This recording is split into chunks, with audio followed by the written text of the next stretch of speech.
Healthy tasty আৰু colourful এনেকুৱা খাদ্যৰ প্লেট এখন যদি আপোনাৰ আগত আনি দিয়ে বা মোৰ আগত আনি দিয়ে, আমি খাই সঁচাকৈ ভাল পাম নহয়নে? কাৰণ আমি প্ৰত্যেকেই টেষ্টি খাদ্য খাই ভাল পাওঁ আৰু টেষ্টিৰ লগতে যদি হেল্ডি হয় তেতিয়াতো আৰুৱেই ভাল লাগে। মই আজি ল'লোঁ অ'টছ 100 গ্ৰাম ল'লোঁ, সেইখিনি মিক্সিত গুড়ি কৰি ল'লোঁ, প্ৰায় আটাৰ দৰে গুড়ি কৰি ল'লোঁ আৰু তাৰ লগতে ল'লোঁ আটা 100 গ্ৰাম। আটাখিনিও চাকিৰ আটা, যিটো ৰঙা আটা, সেই আটাখিনি মই ব্যৱহাৰ কৰিছোঁ, যিহেতু মই আজি হেল্ডি ৰেচিপি এটা তৈয়াৰ কৰিছোঁ, সেইকাৰণে মই আপোনালোকৰ লগত শ্বেয়াৰ কৰিলোঁ। আৰু মই ল'লোঁ পালেঙৰ পাতখিনি খুব ভালদৰে মই পেষ্ট কৰি ল'ম আৰু এইখিনি মই চেকি নলওঁ, গতিকে পেষ্টটো খুব ধুনীয়াকৈ পেষ্ট কৰিছোঁ, যাতে অকণো আঁহজাতীয় বস্তু একোৱেই নাথাকে। আৰু মই অ'টছৰ গুড়িখিনি আৰু আটাৰ গুড়িখিনি দুইখিনি খুব ধুনীয়াকৈ মিলাই লৈছোঁ।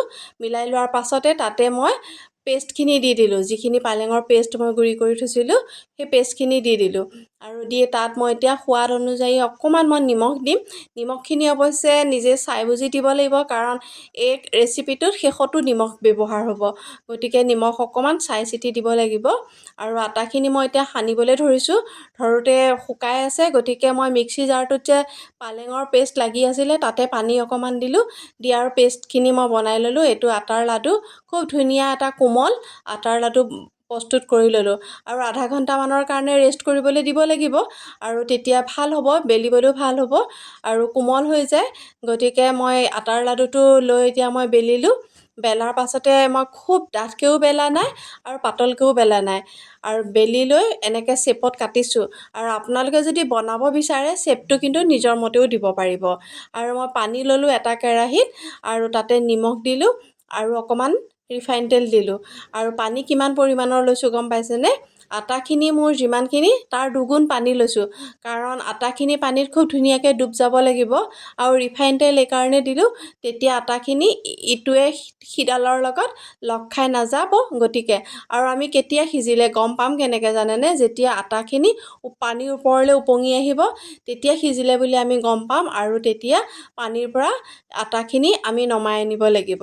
আৰু ইয়াত যে অ'টছ দিয়া আছে, গতিকে পিছল হৈ গৈছে আৰু পিছল হোৱাৰ কাৰণে কেৰাহীৰ পৰা উঠিবই নোখোজে পানীখিনিৰ পৰা। মই এখন জালনা লৈ পেলাই আন এখন জালনাত দি গৈছোঁ, যাতে ইয়াত অকণো পানী নাথাকে, তেতিয়া শুকাই গ'লে বনাবলৈ ভাল হ'ব।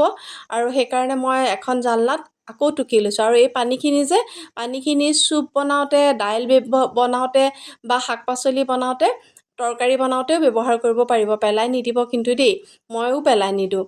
আৰু মই এটা কেৰাহীত ৰিফাইন তেল ল'লোঁ। ৰিফাইন তেল নলৈ বাটাৰো ল'ব পৰা গ'ল হয়, বাটাৰ ল'লেও টেষ্টটো ভাল আহে।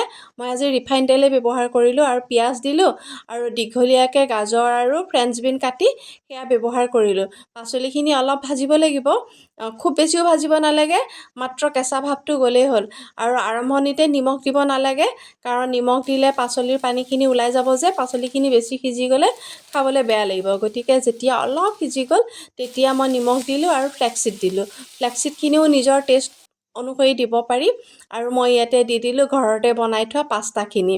খুবেই হেল্ডি আৰু টেষ্টি হয় এই পাস্তাখিনি। আৰু এইখিনি মই এতিয়া ধুনীয়াকৈ লৰাই দিলোঁ আৰু তাতে মই পিঁয়াজৰ নলাখিনি দিলোঁ। পিঁয়াজৰ নলাখিনি মাজত কাটি কাটি দিলোঁ, দুফাল দুফাল কৰি দিলোঁ দীঘলীয়া শ্বেপত কাটি পেলাই। আৰু এচামুচ দিলোঁ মই ভিনেগাৰখিনিও খুব ধুনীয়াকৈ মিলাই ল'লোঁ এই পাচলিখিনি আৰু পাস্তাখিনিৰ লগত। আৰু মই দিলোঁ এতিয়া মেগী মছলাটো দিলে টেষ্টটো বাঢ়ে।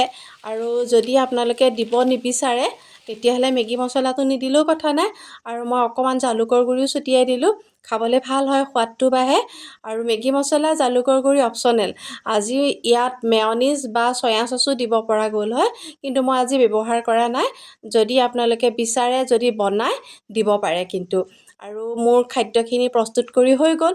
যথেষ্ট উপকাৰী খাদ্য, স্বাস্থ্যসন্মত খাদ্য। আৰু এই খাদ্য সৰু ল'ৰা ছোৱালী, মধ্যবয়সীয়া বা বৃদ্ধসকল সকলোৱেই খাব পাৰে আৰু যথেষ্ট টেষ্টি হয় আৰু খায়ো ভাল লাগে। আৰু মোৰ ভিডিঅ'টো আজি আপোনালোকে কেনেকুৱা পালে নিশ্চয় কমেণ্ট কৰি জনাব।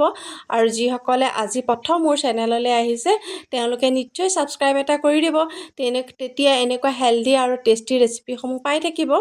আৰু আজিলৈ আহিছোঁ, পুনৰ নতুন ভিডিঅ'লৈ আপোনালোকৰ মাজলৈ আহি আছোঁ। লগ পাম পুনৰ।